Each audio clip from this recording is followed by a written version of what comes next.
Hey everyone, this is Casual Fanatic. Film reviews without the shoes. I'm Luke, your casual viewer. And I'm Cayman, your fanatic.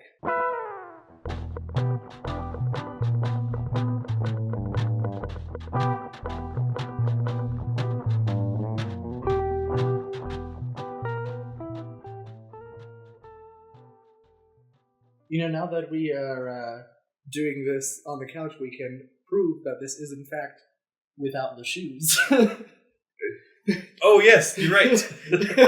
I was like, what do you mean? Well, because normally they can't see our feet. That's so true. We could have been wearing shoes this whole time. The whole time, you never know.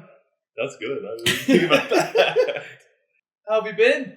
Been pretty good. You know something that I just realized? No. We didn't talk about the Super Bowl. I know you mentioned last shit, episode that you made a bet on it, but we didn't actually talk about it. So, what did you think? You said... The blowout. I went for the Eagles, so I was having a great time. The Eagles were absolutely destroying the Chiefs the whole time, throughout the whole game. I know the company that I used to work for in Arkansas, like 90% of them were Chiefs fans, so it was not a good day for them. So I work with a lot of people because our home office is in Kansas City. Yeah. So a lot of them the next day were not in a good mood. Yeah. / hungover. My current headquarters is in Tulsa, but the company I work for in Arkansas was also based in Kansas City. Yeah, it wasn't a good day for them, but it was a great day for me. So, yeah, no. The Super Bowl was fine. It was a bigger blowout, honestly, than I expected it to be. I kind of wanted more of a game, competitive-wise. Makes sense. Yeah, I mean... How'd you feel about the halftime show? That was great. The halftime show... I think now it's the most watched halftime show ever. It beat out, I think it was Michael Jackson's halftime show. I remember seeing the list, but I don't remember who was at top. Yeah, I think it was Michael Jackson's. I don't know what year it was, but yeah, it's now the most watched. How many of those that made it the most watched do you think were just people angry watching it? A few million. Drake's one of them, so... God, I think a new lawsuit came out, actually, with Drake being upset at the halftime show for defamation. And then what, like, was it... I'm losing track of time now. Was the Grammys before or after the Super Bowl? Because Kendrick also just won, like, 6 Grammys. It was before. Yeah, it was before. So he won all these Grammys, and then was invited, or he had already been invited for a while now to be... So, I mean, he was just on top of the world. I think it got announced in... August? Not sure. But he was on top of the world. I mean, this guy... What was your favorite moment? Oh. Probably his walk. Like when he's just walking straight down the... Yeah. Like, he's like this. In his bell-bottom pants. I'm like, what? That is so funny. When they were inside the X and the camera was just zooming around and then he just pops up and goes, peekaboo! Yep. I was like, that's fucking hilarious. How many times did you watch it? Just the once. Just the once? Yeah. Okay. I watched it a few times with like... I've seen a lot of clips on Instagram, but I only fully watched it once. Okay, yeah. With like people narrating it and stuff. Well, because when I was watching it, it was like, at a part with like tons of people. And like they were just fucking loud. And unfortunately the speaker we had on the TV was not the best speaker. I had to rewatch it because like people were like, oh, and like crazy stuff was happening. We didn't hear like the next 10 seconds of what was going on. So Serena Williams popped up. Yeah. Samuel L. Jackson popped up. SZA performed. I think SZA was the only other musical artist that was there. Yeah. Oh, at the very end, it was that guy who had like the chain on at the very, very end. Was it DJ Mustard? Yes. It was Mustard. It was DJ Mustard. He came at the very end. Do you have anything fun going in the future tense? Next week? What's happening? What is happening next week? Mardi Gras. I don't have any plans for Mardi Gras. I'll be in New Orleans, so... You just visited for fun, or like family down there? Or? Well, KK's parents live there, and her grandparents live there, and so I think she just wanted to go down. She's been telling me ever since like last year sometime, like we need to go to Mardi Gras, because I've never been. Yeah. She said it's like a spectacular event and fun time, so we decided we're going to drive down. So we're going to drive to Texas for the first day. Okay. see my parents for a little bit, and then we're gonna drive up to New Orleans or down in New Orleans. Across to New Orleans, and then we're gonna be there for the week, and then we'll be making that 24-hour drive back up Saturday, Sunday. Yeah. You taking a break or straight through? Well, we're taking the break from my parents' house. Oh, okay. So just sleep, and then we'll be up early in the morning to head out again. Not a big fan of long drives. I know, I'm not either, but it'll be fun to drive. I've only been to New Orleans once, and it wasn't like any special time of year. It was just passing through, really. Yeah. And not as dog friendly of a city as I thought it was going to be. I was very disappointed. Really? Yeah. There was like 2 places that we could go into. That's crazy. Every other place was like no dogs. I was like, well, fuck. New Orleans, like in New Orleans? Yeah. Like downtown New Orleans, so many places with no dog signs. Wow. I was like, okay, well, either one of us has to stand out in the street with the dog, or we just can't go in here. Jeez, that sucks. Yeah, so I'll let you guys know when I come back how it was. But yeah, that's what I've got going on. We did go to the famous. It's like. Ooh, it's got an M in it, I think. There's a famous shop that makes beignets in New Orleans. I don't know. It's called like Le Monde. Is that it? If KK was here, she would know. Something with an M. Yeah, I have no idea. Cafe du Monde. Yeah, that's it. That was close. Not Le Monde, du Monde, but yeah. That's, Isn't there one here in Denver? Is there? I don't know. Yeah, there's a place in New Orleans called Cafe du Monde that is like super popular for their beignets, and I did get a beignet there. So. Very nice. But other than all the fun things that we'll be doing, what are we talking about today? Today we're going to be talking about the 2017 movie Blade Runner 2049, which was directed by Denis Villeneuve, written by Hampton Fancher and Michael Green. I believe Hampton Fancher was also a writer on the first movie. I think Michael Green is a new writer. And stars Ryan Gosling, Ana de Armas, and Harrison Ford. This movie had an estimated budget of $150 million. Wow. And made $276 million. So also not that great. This one is a little under twice the budget. So I mean, like, it's not like blown out of the water with profits, but still, it is a profit, yeah.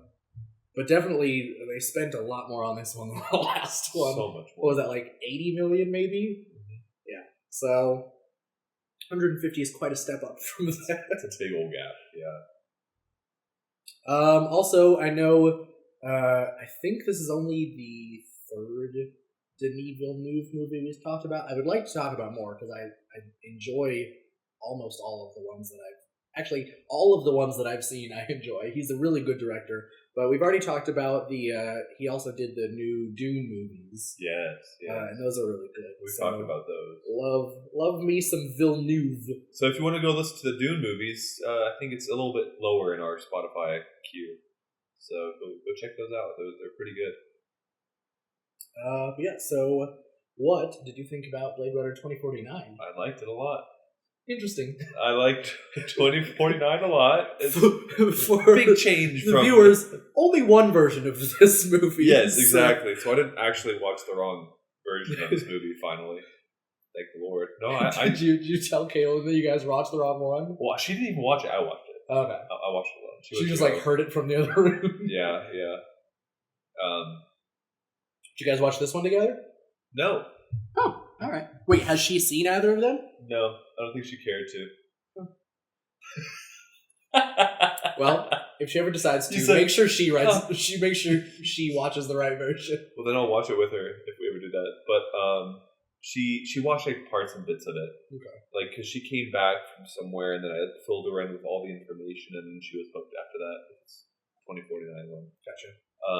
But no, I thought it was great. I think the filming was good. The storyline was spot on.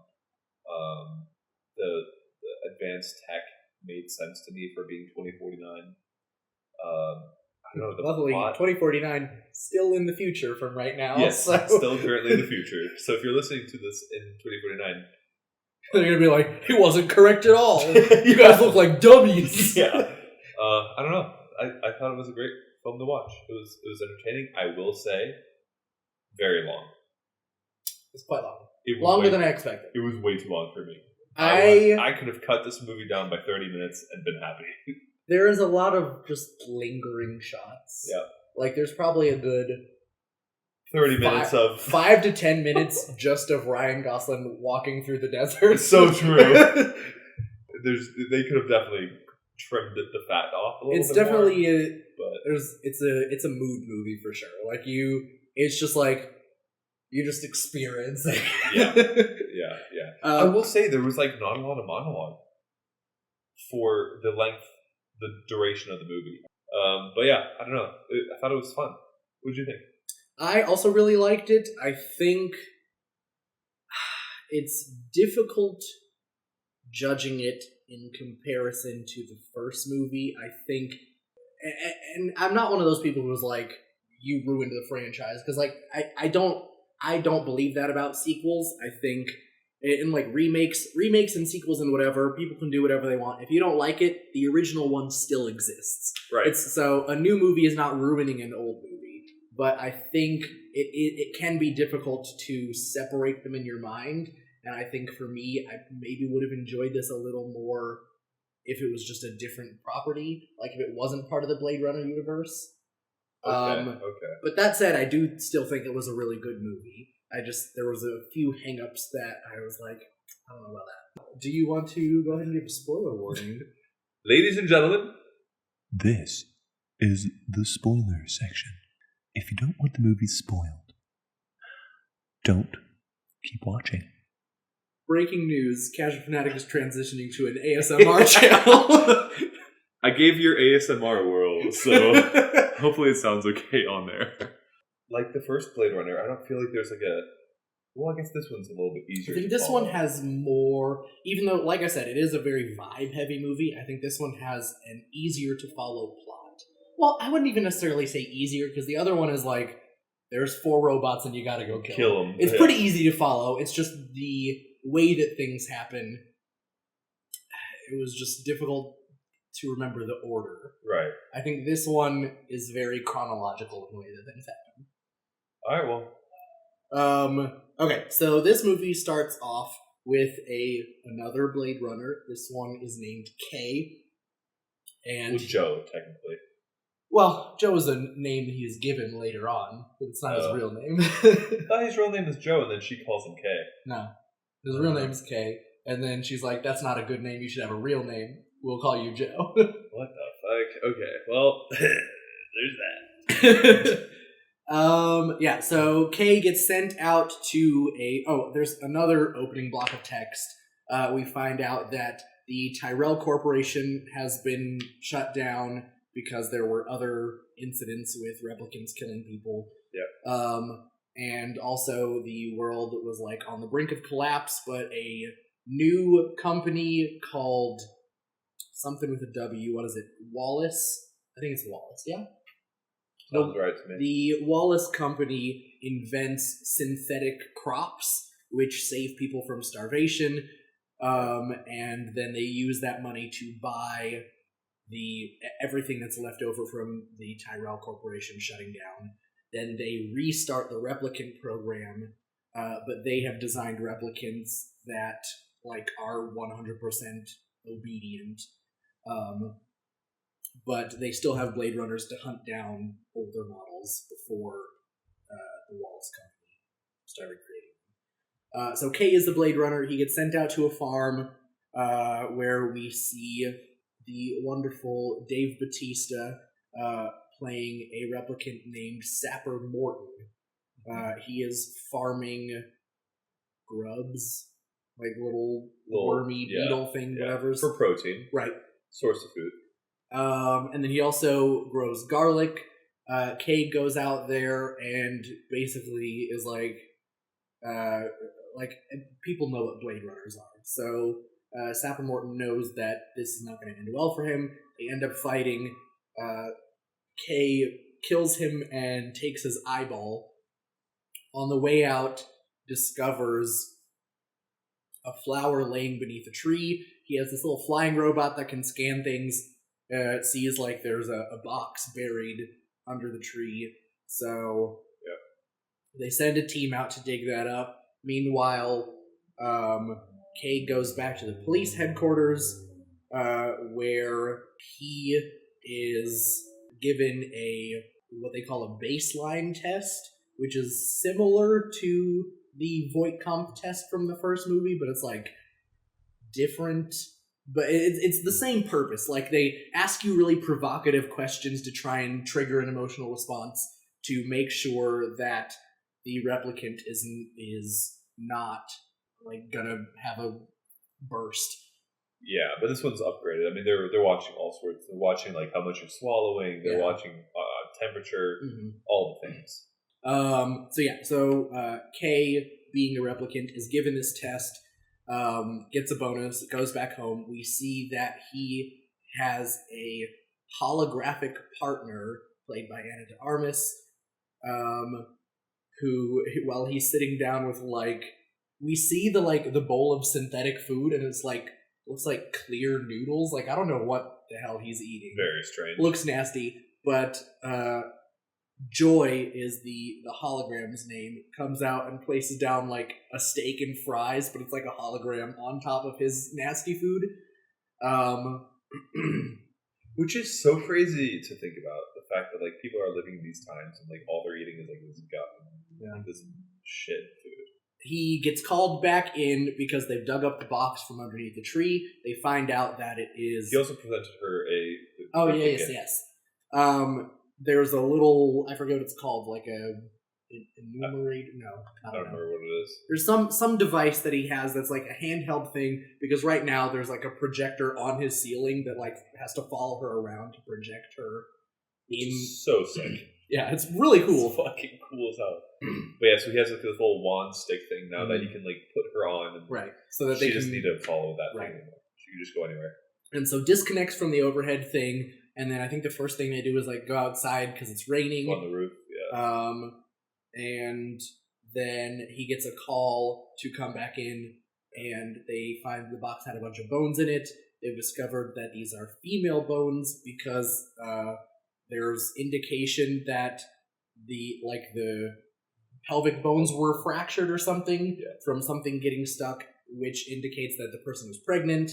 And then they determine that she died during childbirth, go through all of this, and then they have another zoom and enhance scene.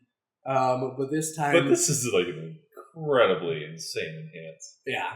It's there's like a robot thing looking at the bones, like a lab. And like they just keep like zooming in and zooming in and zooming in and zooming in. At one point... so because there are wounds in one of the bones, and Kay is like, what's that? And they're like, oh, it looks like it's from a scalpel, so maybe she had an emergency C-section. They zoom in on where the cuts are, and like inside one of the bones, or inside one of the cuts on the bone is a serial number, meaning that this person was also a replicant, but it's, as far as anyone knows, it's not possible for replicants to procreate. So they're like, this shouldn't be possible. Like, there's no way there was a pregnant replicant. That doesn't make any sense. Yeah. Alarm bells going off everywhere with this discovery.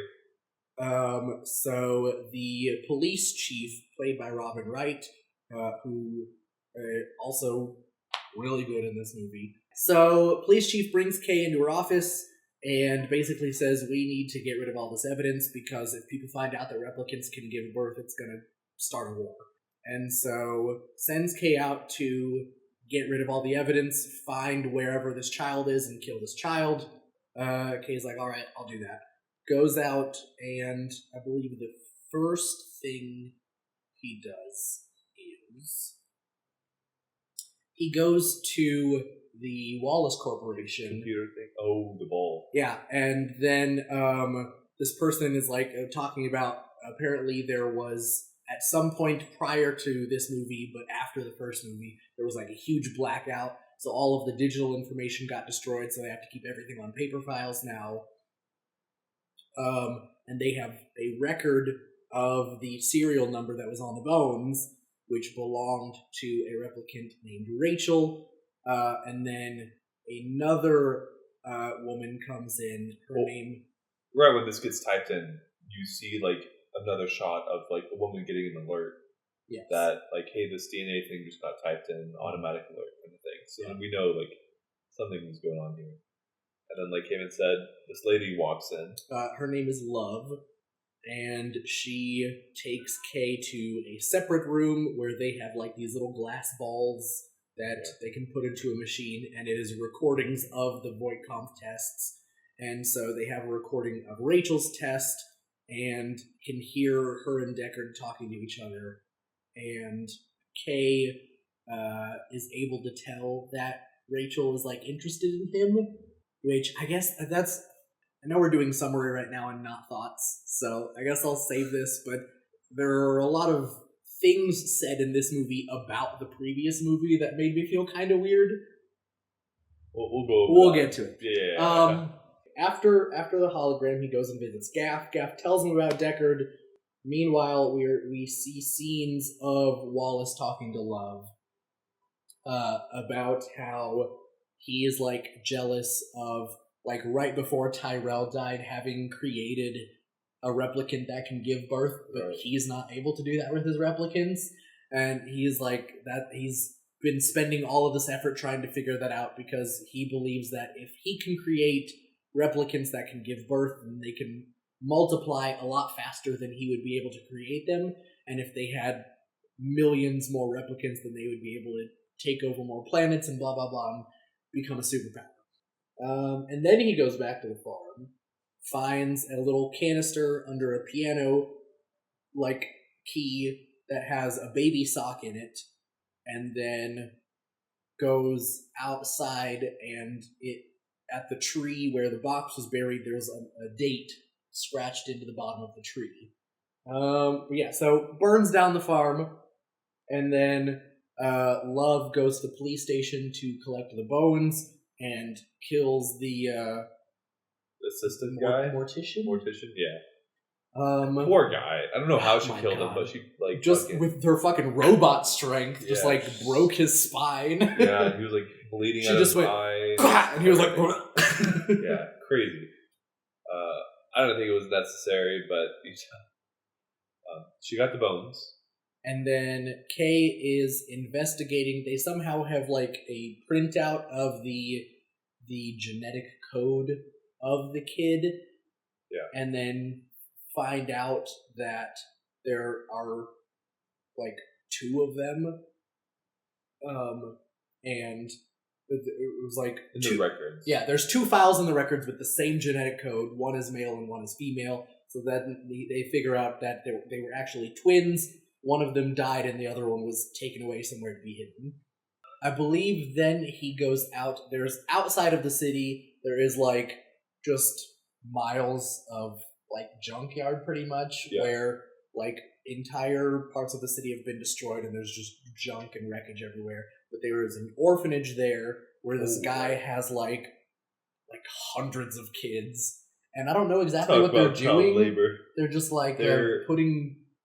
taking things apart? I don't know. They're scavenging. They're scavenging for copper.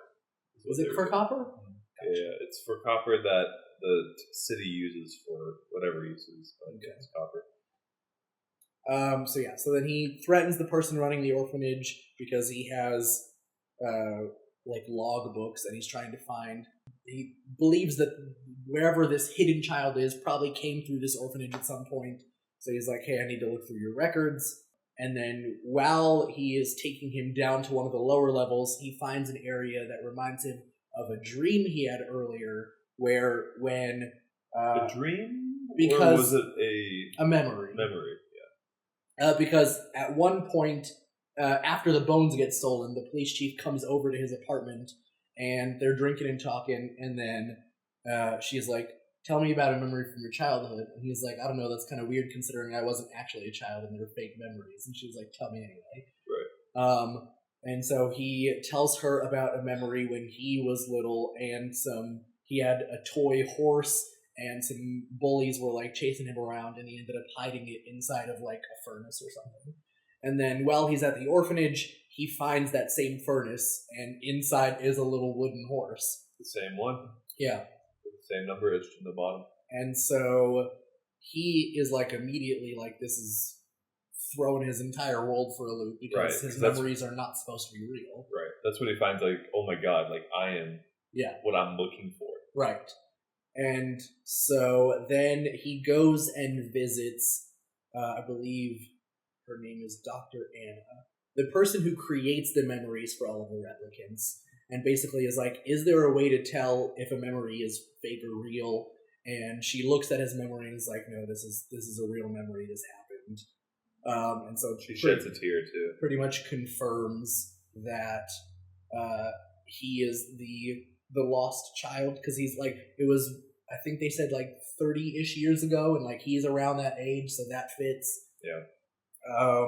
And then goes back and tells Joy, and I believe that's when she gives him the name Joe. She's like, well, you're special, you need a special name now. Gotcha.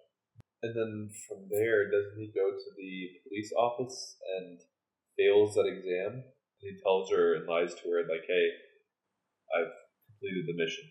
Yes. That night, he has like Joy has set up a surprise for him, which is like hired a prostitute because she doesn't have a physical body to come and yeah.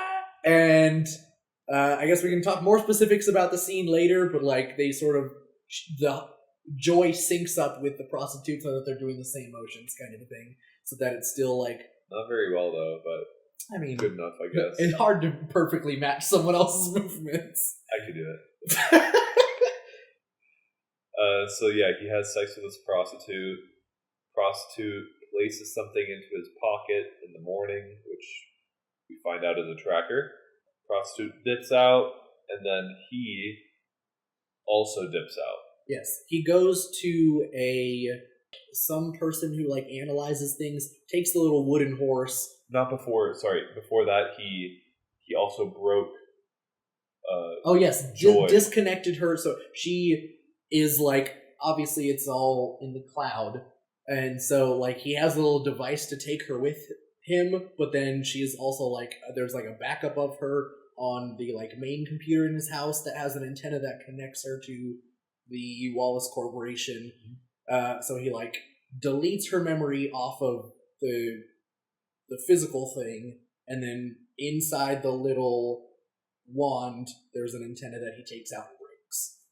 Yeah, and he does this because she says that she just wants to be with him on that stick, and if the stick breaks, she dies practically. Yeah, she's like a real girl, and she also said that she wants to do this because she doesn't want them finding out what she knows, like interrogating her, like where he went. Yeah, she'd have to let them know. So he takes the wooden horse to some sort of expert that is able to analyze it and tells him it's real wood, which is already like a huge deal. He's like, man, you're rich just by having this little piece of wood here. Yeah. Which is nuts, because like the first scene we see is them going out there, and there's tons of like dead trees out there, no? It's real wood? I don't know, I guess. Well, I mean, that tree, there was one tree and it was dead. So I guess it's pretty rare. I guess. And also, we don't know if that tree was real. That could have been a fake tree. That's also true. Okay. Real wood. Real horsey. Yeah, he was like, I can get you a real horse. Or a goat. Or a goat. Or get you off-world, or you get you papers. Practically anything. But then Kay is trying to figure out where it's from, and he says the wood is like loaded with radiation, and there's only one place that was that radioactive, which is Las Vegas, which apparently had like a bomb exploded at some point, so like the whole city became uninhabitable. But so he's like, why would a toy be made in a radioactive zone? Like, that doesn't sound right. But obviously that means someone has to be out there. Right. So he flies out to Las Vegas, and that's where he finds Deckard, who is hiding out in a casino. I don't know if they name which casino it is, but has just been living there with a dog who I'm pretty sure is also fake, but they never confirm it. Yeah, that's. They fight for a bit until they both get tired, and then they have some whiskey and basically talk about the whole thing. And Rachel and he planned out this whole thing because obviously a replicant having a child is a brand new thing, and they knew that they were going to be hunted and their child would be hunted, and they didn't want that. So they set up this whole elaborate thing where the kid would be taken away. Deckard was going to leave so that they couldn't find the kid through him, and there was all of these other pieces in motion to help make sure that this kid stays hidden. The lady that's looking for Love finds them. She kills the police officer lady. Right, that's how. Okay, yeah. So she goes to the police headquarters, kills the chief of police, and also in a really besides the actual murder part, she's drinking a glass of whiskey, and Love just crushes her hand around the glass. Fucking nuts. Nuts. Yeah, and then somehow logs into her computer and because there's a face scanner, and so she picks up her dead body and holds the face, and then literally drops it. And her head hits the corner of the table too, and then falls over. Okay, yeah. So that's how Love finds out where Kay went. Goes out there and crashes into the building, manages to beat both Kay and Deckard up, gets Deckard into her vehicle, and also kills Joy because while Kay is on the ground, his wand slipped out of his pocket or something, and she just fucking steps on it. But right before she goes, "I love you," and then dies. So she flies off with Deckard. And then because of the tracker that the prostitute put in his pocket, they find Kay and take him to so I guess that's the disconnect for me though. Is I guess we can talk about this later, but how I guess the prostitute was more than just how did she know that he was the guy to keep an eye on? Well, and there was a scene earlier, before the first time when he's in the area where the brothel or whatever is. Yeah. And they have a photo of him, and she's talking with two other girls, and they're you need to go talk to that guy, blah blah blah, and so she got that information from somehow. Yeah. Alrighty, so then he gets left behind. They pick him up. He wakes up in a unknown area, all bandaged up. Yeah. Ends up in it kind of looks like a sewer. Like a sewer house. And then there's all of a sudden 30 people around him that are, I think, all replicants. Yeah. Although the prostitute's also there, and I don't know if she's a replicant or not. Is she? Okay, I don't remember them or no, she's a real person. Or she just works with them. She's a real person, right?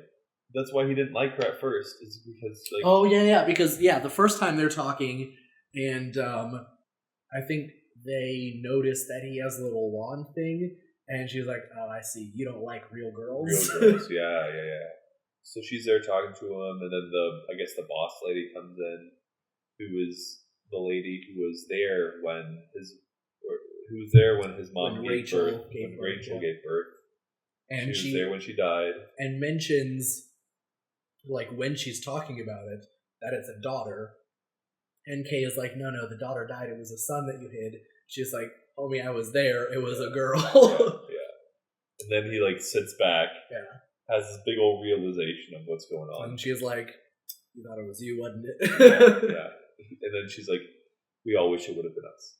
From there, she tells him that she needs to go kill Deckard because he's the only one that knows kind of where they're at. Yeah. So next thing we know, he gets a gun and then he goes and somehow finds them. Yep. And so we see they take Deckard back to the Lawless Corporation where they're trying to interrogate him to figure out how Rachel gave birth. Right. And then basically as a form of emotional manipulation, bring in another replicant that looks exactly like Rachel. But they got the eye color wrong. They got the eye color wrong, and so shocked. I don't know if they actually got the eye color wrong or if he was just saying that to fuck for them to kill her. Yeah, to be he doesn't fool me. Yeah. So yeah, then they shoot that replicant and take him. They say there's like places that they can go on other planets where they can torture him more. Yeah, the material's off Earth, Off world. off world. Yeah. And so they get into, I believe the flying cars are called spinners.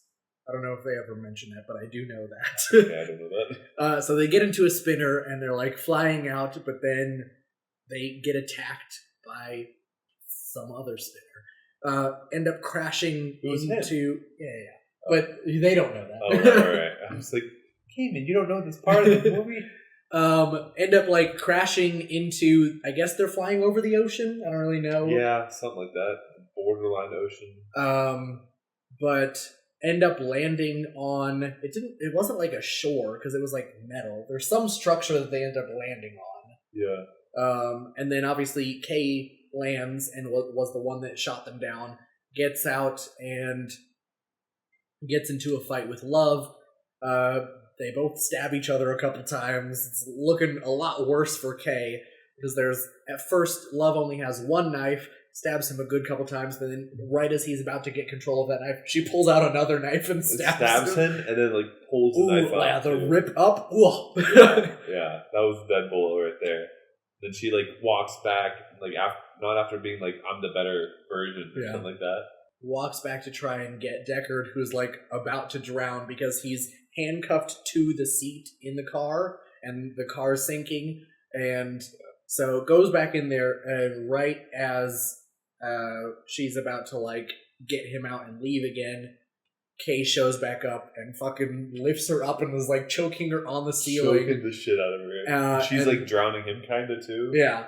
And then ends up like switching it so that she's underwater and getting choked and drowns her, and then cuts Deckard free.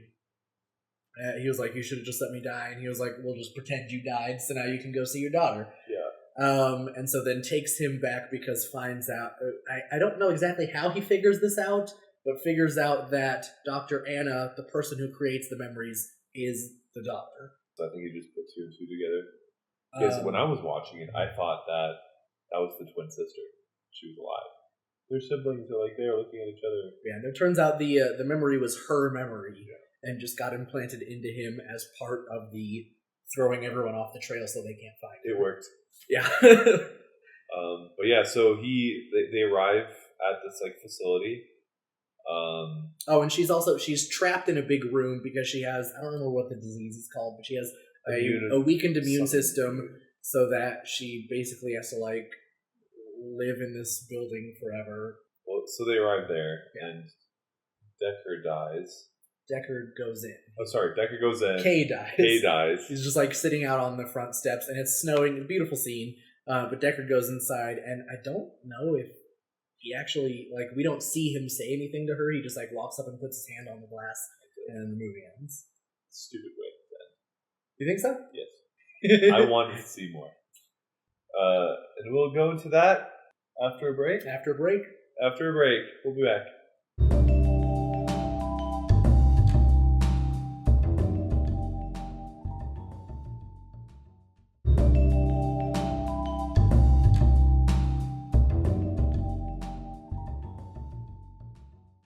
All right, we're back. Hello. I guess right off the bat, I'll say I also really enjoyed the soundtrack of this movie. I think maybe not as strong as the first one, but still really good music. I felt it especially during those longer scenes where there's like not really a whole lot going on, like it really carries the vibe. I agree with that. Yeah, soundtrack was good, and filming right off rip, I feel like was great. Great cinematography. Yeah, you get like a very broad view of the type of environment they're living in, both like the rich side and the poor side, which I think is cool. I think it's hilarious that the police officer, being like one of the best in his field, has to live in like this like terrible like apartment complex. Yeah. I think Sapper Morton, played by Dave Bautista, for having such a short screen time in the film, very impactful. I think his scene was great. It carries. It gets brought back. It's a great way to start the film. The fight is really good. Obviously, he's a former professional wrestler, so that helps. Yeah. And like right before he dies, the scene of like he's talking to Kay. He's like, "How does it feel killing your own?" And he's like, "Well, I don't kill my own because we don't run away." And he's like, "You newer models are okay with scraping the shit because you've never seen a miracle." Yeah, impactful, and then dies. I liked that. I think that was probably like such a good opening scene. I feel like him like traveling there, like sleeping in his car, and then like landing, and like him. You see him working in the field a little bit. Batista. I don't know. I just think like that opening scene was really good. It definitely set a good mood. Well, besides him dying, but I mean, still, you have to do what you have to do. Also, big fan of Ana de Armas. I like her in general, so I'm probably a bit biased, but I feel like she did a really good job. She did a good job for sure. I feel like there's obviously she's not a real person and Kay's not a real person, but they performed fake person in different ways, and I thought that was very interesting. I feel like Ryan Gosling was a lot more stoic and like very like what you would normally think of as robotic, like very like straight face all the time, not showing any emotions, which like is part of his job, is not showing anything. He gets constantly tested on that. Right. So it makes sense why he would try not to do that. But I feel like in their relationship, Joy is definitely more of the soulful one, even though she's arguably less real. Oh, for sure. Yeah. I don't have a tangent from that, but okay. I have to say, I think that the movie did such a good job fooling the audience into thinking he was the one? Into thinking he was the kid. I would agree with that. I think they did such a good job. I think that's a good reveal. And because, like, watching it again, you can see early on reasons that it's not... Like you said, with Dr. Anna crying when she's watching her own memories. Like, that makes perfect sense, but you don't... It doesn't click when you watch it the first time. It doesn't. It just... To me, it feels like, oh my god, like, they're siblings. But, like, he told her about this at one point. And I don't know. Even the first time I watched it, I didn't even think she was a sibling. I just thought, like, it's a sad memory. Oh, I see what you're saying. Was just getting she was emotional. Doing all, like, happy ones usually, and, like, that's a sad one. I get that, too. But in my mind, I was like, oh my god, they're siblings, and they're, like, finally meeting each other. And I will say, it is...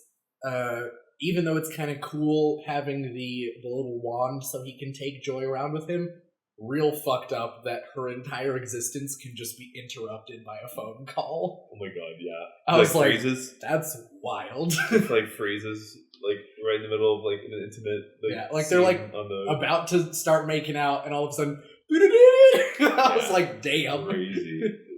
I like to say, I'm just gonna keep praising the actors in this movie because they all did a good job. But Robin Wright, fantastic. I feel like she had a perfect amount of authority and vulnerability.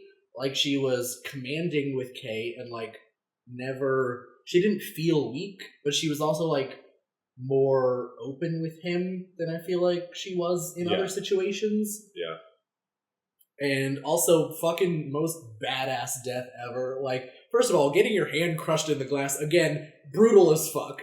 But then Love straight up tells her that she's gonna murder her, and she just goes, do what you gotta do. Yeah. I was like, damn. Boss. That's a boss right there, for sure. Yeah, I think she also did, like you said, I'll reiterate, just a great job throughout the whole movie.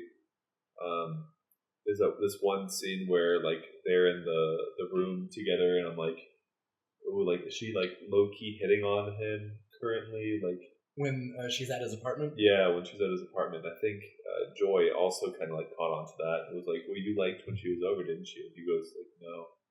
But, yeah, I don't know. I think we got a big, full range of dynamics from her, both being, like, you know, like, potentially interested, maybe wanting to have sex, or just a boss being like... I never read wanting to have sex into it.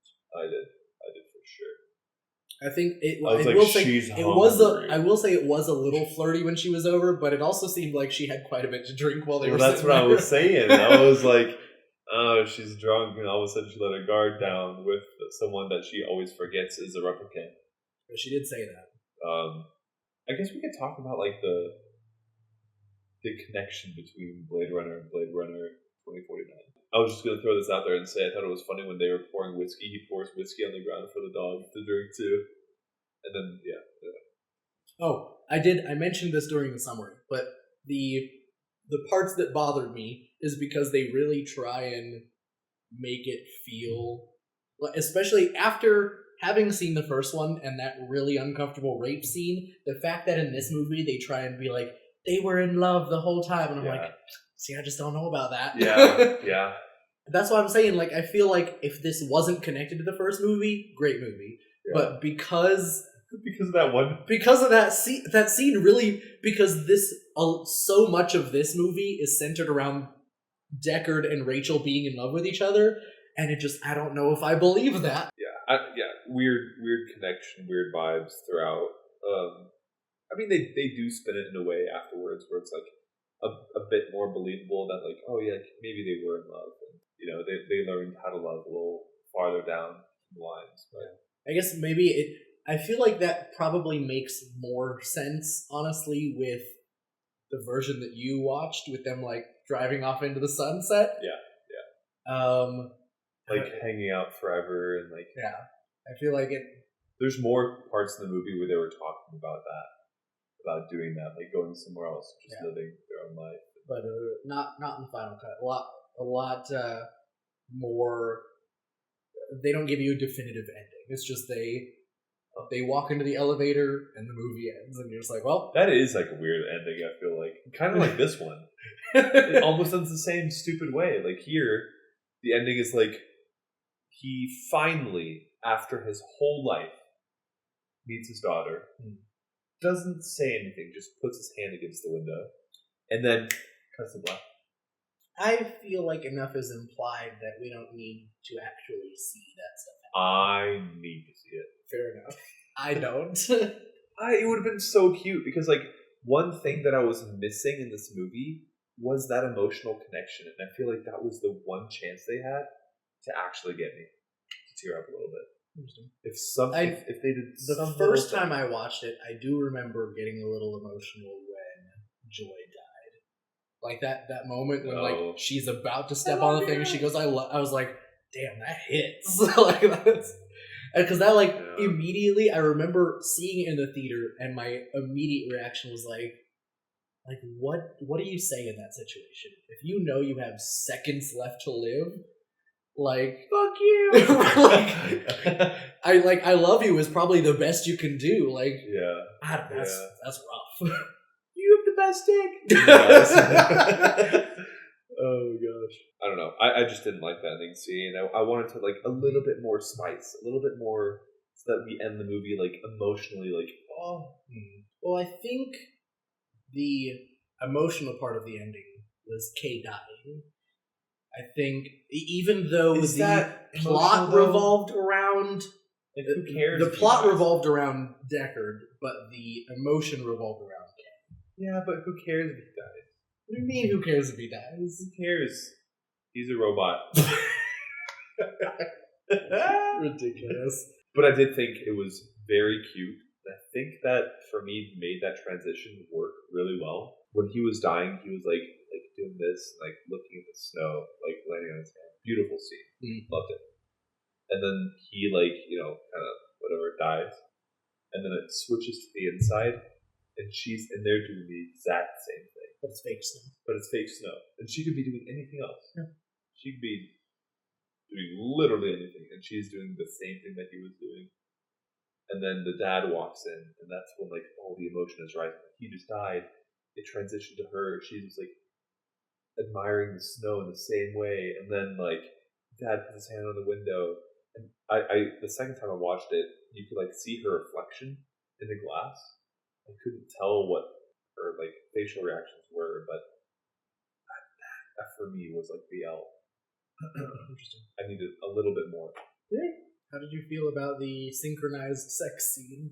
Can you even call it a threesome? Really, I feel like it's It's a cuck. Like there's 3 people, but like there's one cuck, and it's the hologram. Yeah, She wanted to be involved. but like she's participating, just not. She just can't feel it, you know? Yeah. What did the hooker say? Like, I was in you or something like that? She said, I've been inside of you. There's not as much there as you think. Yeah. Which is such a weird thing. I don't know. It was I'm sure they, like, tweaked it a little digitally to, like, line everything up.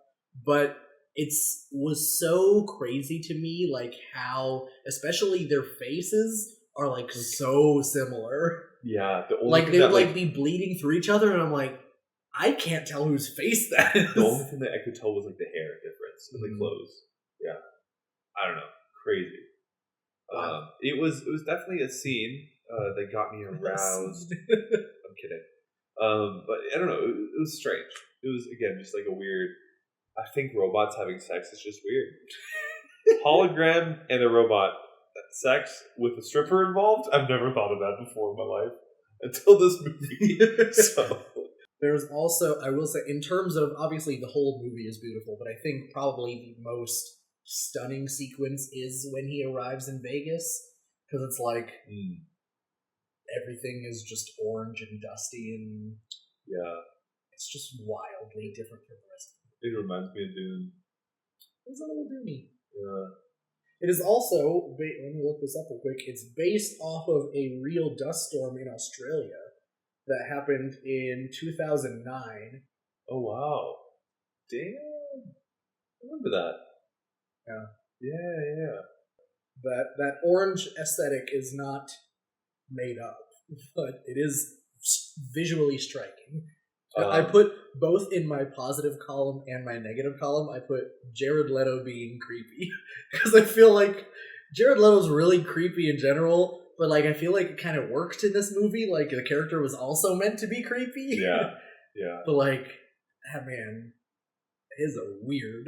he definitely can give off vibes. Like, he's blind, but he's got these, like, flying robots that have cameras so he can see through them. But then he's also, like, I don't know, like, weirdly both paternal and sexual with his robots.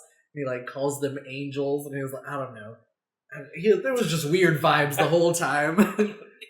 I didn't give him much thought, but I agree with that. I will say, in that same scene where he's in there with Decker's being interrogated, and they're in that room, I think what they do with the lighting is kind of like they did with the first movie with Blade Runner, the OG one, with like the water pools and like light reflecting off that onto the walls. That was throughout this whole movie too. Yeah. And I think like that definitely takes some like lighting engineering at least to like get those shots. Or like there's a hallway that Love is walking through that's like lit from above, but it also is like side shot. What is there's a word for light reflecting through water. Caustics. Never heard of her.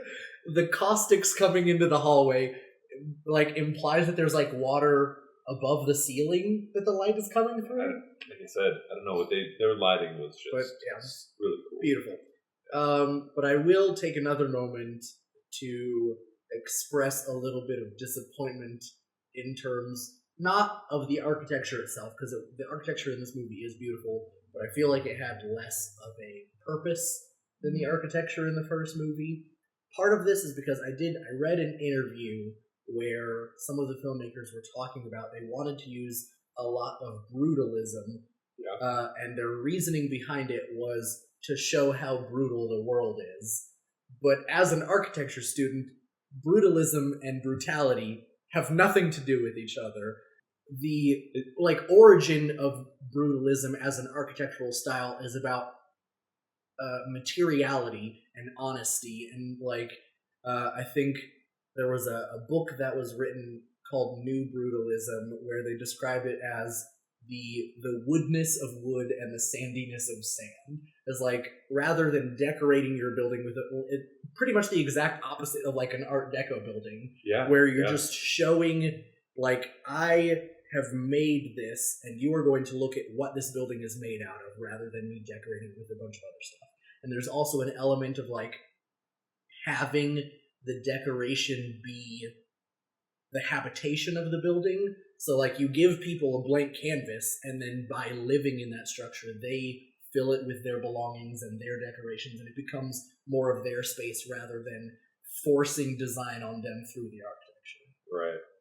And I just feel like it's a bit of an uninformed decision to use brutalism for brutality when it really has nothing to do with that. I didn't think of that. Honestly, to me, I don't think the movies were talking that directly with the architecture that we were seeing. The second one definitely wasn't. I mean, yeah, the second one for sure wasn't. But yeah, those are cool points. I didn't think of that. I love brutalism architecture. It's maybe one of my favorites. It's really brutal. I am a huge fan of Art Deco as well, though. Yeah, me too. I'm more modernist, but one of the most famous brutalist buildings I actually visited while I was in France, the Unité d'Habitation. Yes, that's a good one. Le Corbusier. Yes, lovely building. Very daunting is not the right word, but like rooted it in has place. it has a presence when you're standing under it. Yeah, goodness. Yeah, that's enough about architecture. We'll go back to the movie now. Well, I have no more. Honestly, I think we went through all like the big things that I wanted to say about the movie. I have two more. One is that although I will say in terms of CGI, I think the fake Rachel looks really good, but like it's still very obviously fake. I don't know. I think she looked good. I think she looked like really good CGI, but I think she didn't look like there was another person in the room with them. Interesting. To me, like I felt that scene as like she's coming in, and yeah, I see where you're coming from, but to me it was just like, well, this is obviously like a replication of that person, so it's not like exactly the same. So it doesn't have that same feel. That's how I took it. It was like she's not the right one. CGI, yeah. And then my last note is I think that Love is so perfectly childish. Like I feel like as an antagonist, because like I guess you could say like Wallace is the antagonist, but like I don't think there's any scenes where, or no, there is. Wallace and Wallace and Deckard have a scene together because that's when Rachel comes in, but Wallace and Kay never interact in the entire movie. Yeah. And so I feel like as an antagonist for Kay, Love is, I don't know, something about the way she behaves is like obviously because she's also replicant, so like she's like replicants don't live that long, so obviously her actual character is not that old. Yeah. And I just feel like it almost like it's entertaining how petty she is about everything. Like she just like fucking throws a fit and like just killing people for no reason. And like you mentioned earlier, when at the end when she's fighting Kay and she goes, "I'm the better one." I'm like, it's just She definitely did a good job portraying like the over emotion. Yeah, that was my last name. Yeah. All right, well, I guess we'll go on to trivia then. Let's do it. The signs visible in the movie include companies that suffered from the alleged Blade Runner curse, which, as quick background, there was a lot of people talking about the fact that the majority of the companies shown in the first Blade Runner movie went out of business. Oh, shit. Obviously not all of them, because like I think there's also an ad in the first movie for Coca-Cola, and they're still around. Right. But people were like, yeah, there's a curse around Blade Runner. All of those companies went out of business. And in this movie, they brought a lot of those back, including Pan Am Airlines, which went bankrupt in 1991, and Atari, which, although it currently exists as a brand, has not been a corporate entity since the 90s. Director Denis Villeneuve explained that both movies take place in an alternate universe in which these companies remained corporate powerhouses, and other companies like Apple never existed. Oh, wow. The text of the bass line that Kay must recite, which is, "And blood black nothingness began to spin, a system of cells interlinked within cells within interlinked within cells, interlinked within one stem, and dreadfully distinct against the dark, a tall white fountain played, is from Vladimir Nabokov's Pale Fire. Specifically, it is lines 703 through 707 of the poem. Wow. And It's they a also long-ass poem. is a very people write long. Actually, you can see it in the movie. But there was a point where Joy is like, "Do you want to read to me?" And she pulls a book off the table. That book is Pale Fire, and so that whole book is a poem. That's crazy. In order to portray the blind character of Neander Wallace, Jared Leto decided to fit himself with opaque contact lenses that made it impossible for him to see. That's nuts. Oh my god, what? It's like, what's it called when the actors really like just... Method acting? Method acting. Yeah. Jared Leto, famous method actor, takes it way too far most of the time. Always. We have not talked about, nor do I think we will talk about Morbius. Real bad movie. But Jared Leto also is in Morbius. His character in that movie has a disease where he has to have crutches, and he reportedly walked around set with those crutches all the time. It got so bad that they ended up getting him a wheelchair just so he could go to the bathroom, because on the crutches it took him like 30 minutes to walk to the bathroom and back to set. They're like, we're just going to have someone push you to the bathroom. That's crazy. Oh my god. According to actor Lenny James, who played the boss at the orphanage. Oh, yeah. He said great security measures were used to prevent leaks to the public, including such thing as when actors and actresses were being considered for supporting roles, they were given scripts, and they were required to decide whether or not to accept within 36 hours. The scripts were incomplete, mostly the first 20 pages, and then a random number of pages that included their characters. In James's case, he was shown 20 pages after his last scene. It says, once an actor or actress accepted the offer, the full script was given. Everyone was subject to a non-disclosure agreement with heavy penalties. Actors and actresses were searched at entry points to the sets. Cell phones and cameras were forbidden. For each shooting day, they were required to sign on the sides for the day when given, and again when returning them, as they were not allowed to keep their sides. Failure to return them would result in them not being allowed to leave set. Digital scripts could only be opened on one device. They were copy protected and were deleted automatically after a certain number of hours. Oh my gosh. Why? Who cares? Leaked scripts are a big deal. It can make or break a movie. Really? Okay, wow. I didn't realize that. That's nuts. That's a crazy security measure. Marvel does a similar sort of thing. They keep their shit tight. Wow. Rutger Hauer, who played Roy Batty in Blade Runner, was not a fan of the sequel, stating that he felt it looks great, but he said, I struggle to see why that film was necessary. I just think if something is so beautiful, you should leave it alone and not make another film. Beautiful. You really gotta watch the other cut, my dude. Watch it be almost the exact same. Just It's the so lack bad. the lack of voiceover, I feel like, is already such a big change. Yeah, that's fair. That's fair. The dead tree that Kay is investigating is actually a handcrafted set piece made out of concrete. Wow, cool. The opening scene in which Kay confronts Sapper Morton is a close copy of the original opening scene written and storyboarded for the original Blade Runner. The scene was dropped in subsequent rewrites, but it would have featured Rick Deckard in a house on a countryside, waiting for a replicant dressed in a protection suit and gas mask while a pot of soup is boiling in the kitchen. The biggest difference are that Deckard doesn't fight the replicant, but simply shoots him, and then instead of removing an eye, he removes his jaw. So that scene was going to be in the first movie, and then they decided to write it out, and then they brought it back for this one. That's so funny. Takes a jaw, though? That's nuts. That is wild. And the last one, when Kay returns to LA near the end and sees the giant holographic ad for Joy, she tells him that he looks like a good Joe.